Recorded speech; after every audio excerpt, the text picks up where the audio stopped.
جنگل جو کہ ایل او سی کے قریب ہی یہ گاؤں واقع ہے اور ہم نے صبح سے دکھایا کہ کس طرح سے جو تباہ کاریاں ہے جنگ کی وہ سامنے آئی ہے اور لگاتار سیز فائر وائلیشنز کی وجہ سے کس طرح سے سویلین آبادی والے علاقوں کو ٹارگٹ کیا جا رہا ہے اور یہ گنگل کی تصویریں ہیں اور گنگل میں آپ دیکھ سکتے ہیں کس طرح سے یہ مکان جو ہے تباہی کی داستان بیان کر رہا ہے اور جس کی در و دیوار جو ہے پوری طرح سے ٹوٹ چکی ہے اور یہاں کے مکین جو ہے معجزاتی طور پر بچ گئے ہیں۔ اور ہم آپ کو بتا دیں کہ یہ صرف گنگل کی ہی کہانی نہیں ہے بلکہ اس سے پہلے جس طرح سے لگاما کی ہم نے بات کی یا پھر جو سلام آباد یا پھر کالگی یا پھر جو کمان پوسٹ کے آس پاس کے ایریاز ہے وہاں پر بھی اسی طرح کی دل دہلانے والی تصویریں سامنے آ رہی ہے اور آپ دیکھ سکتے ہیں کہ کس طرح سے اب یہاں کے لوگ جو ہے مکین جو ہے وہ کافی پریشان ہے اور یہ بتایا جا رہا ہے کہ گنگل سے بھی کافی لوگوں نے ہجرت کی ہے اور وہ سیفر لوکیشنز کی جانب جو ہے وہ اس وقت رواں دواں ہے۔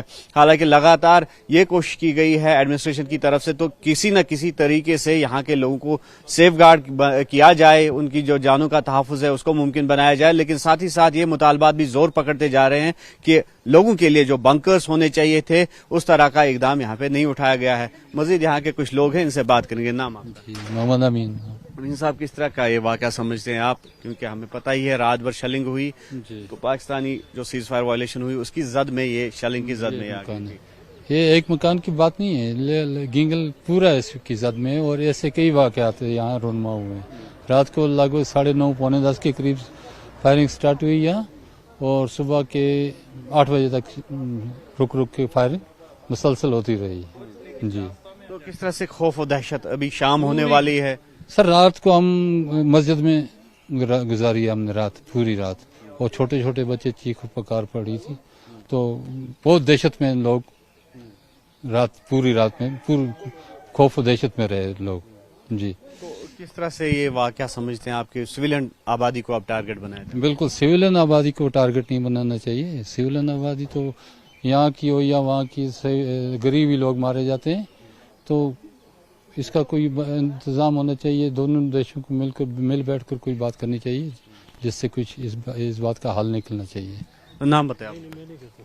تو بالکل یہاں پہ کچھ اور لوگ ہیں، ان سے بات کرنے کی کوشش کریں گے اور فی الحال ہم آپ کو دکھا سکتے ہیں کہ جو یہ تصویر ہے کس طرح سے سامنے آ رہی ہے اور جس طرح سے انہوں نے کہا کہ یہ گنگل کی کہانی نہیں ہے بلکہ جو سلام آباد اوڑی کی بات کریں گے یا پھر جو لگاما کی بات کریں گے یا دوسرے جو علاقے ہیں تو وہاں پر اسی طرح کی کچھ تصویریں جو ہے وہ سامنے آ رہی ہے اور لگاتار جس طرح سے سیز فائر وائلیشنز ہو رہی ہے تو اس کا خمیازہ کہیں نہ کہیں جو عام لوگ ہیں، عام ناگرک ہے، ان کو بھگتنا پڑ رہا ہے اور آپ دیکھ سکتے ہیں کہ کس طرح سے جو آشیانے ہیں وہ اجڑ رہے ہیں یہاں پر اور کس طرح سے ہم کہہ سکتے ہیں کہ جو خوابوں کے آشیانے ہیں وہ پل میں بکھر جاتے ہیں اور یہ کہانی جو ہے، یہ مکان جو ہے اپنی کہانی آپ بیان کر رہا ہے اور اس طرح کی دل دہلانے والی تصویریں جو ہے اوڑی کے لگ بھگ جو بارڈر کے نزدیک جو ایریاز ہیں تو ہر ایریا سے وہ خبریں جو ہے اس طرح کی موصول ہو رہی ہے اور کافی پراپرٹیز کو ڈیمیج پہنچا ہے۔ حالانکہ جس طرح سے ہم نے کہا کہ ایک خاتون کی موت بھی واقع ہوئی ہے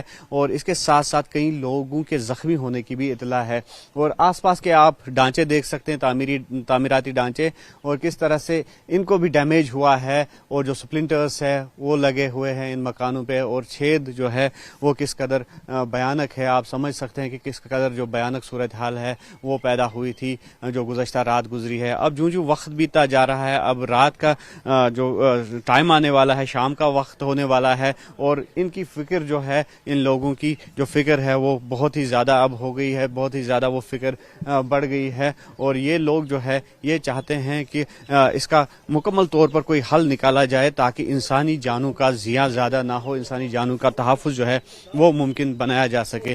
تو مزید ہمارے ساتھ ہے، ان سے بات کرنے کی کوشش کریں گے۔ نام بتائیں اپنا؟ جی محمود علی۔ محمود صاحب، یہ بتائیے آپ کا مکان ہے؟ جی جی۔ تو اس وقت کہاں تھے آپ لوگ جب یہ؟ جی ہم بچوں کو کھانا کھلا رہے تھے تو اب بستر ڈالا ہم نے تو اب سونے والے تھے تو تب تک ادھر فائرنگ ہوگی تو بچی رونے لگی، وہ مجھے کچھ ہونے لگا، چھوٹی بچی 6 سال کی ہے، ڈر گئی؟ ہاں ڈر گئی، ہم نے باہر نکالا تب تک ادھر گولا پڑا تو یہ مکان اس میں کچھ مطلب آپ باہر نکلے تھے اس وقت؟ جی جی جی، ہم بھاگنے کے لیے نکلے تو اس طرح کہاں نکلتے، معجزاتی طور پر آپ بچ گئے؟ جی جی۔ تو اگر اندر ہوتے تو کچھ بھی ہو سکتا تو کچھ بھی ہو سکتا تھا، ابھی کچھ آپ نے دیکھا کچھ نہیں نکالا ہم نے، ادھر ہی پڑا ہے سب کچھ۔ تو اب کیا ڈیمانڈ رہے گی سرکار سے؟ جس طرح سے ہم دیکھ رہے ہیں کہ لگاتار سیز فائر وائلیشن کی وجہ سے جو سویلین آبادی ہے اس کو ٹارگٹ کیا جاتا ہے. ہاں یہ تو سچ بات ہے.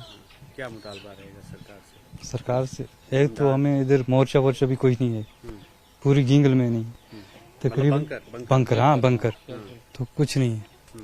تو دوسرا ادھر بند ہونا چاہیے, یہ بےگناہ مرتے ہیں سب, مورچے ہونے چاہیے. ہاں آپ بتا رہے ہیں نا کچھ, کیا مورچہ بھی ہونا چاہیے؟ نہیں میں نہیں بتا رہا. ہاں نہیں, انہوں نے بتایا. ہاں جی, مورچے تو ضروری ہیں بہت, کیونکہ جان و مال کا تحفظ جس سے ہو سکے. باقی جنگ تو ہم نہیں بول سکتے ہیں کچھ بھی, کیونکہ دو ملکوں کا معاملہ ہے. تو اگر وہ کوئی غلطی کرے گا تو اس کو سزا ہو تو اس کو بالکل, لیکن غریب عوام کا بھی دیکھنا ہے کہ غریب عوام نہ پیش جائے. نقصان کے تو غریب عوام کو اٹھانا پڑتا ہے. تو بالکل غریب عوام کو ہی نقصان اٹھانا پڑتا ہے, یہ کہنا ہے یہاں کے لوگوں کا. اور ساتھ ہی ساتھ یہ چاہتے ہیں کہ جو ایڈمنسٹریشن ہے, جو سرکار ہے یہاں کی, وہ سامنے آ جائے اور یہاں کے لوگوں کی جو لائف ہے, جو ان کی جانیں ہیں, ان کا تحفظ ممکن بنایا جا سکے. آفاق شاہ کے ساتھ نیوز 18 کے لیے گینگل سے مدثر قادری.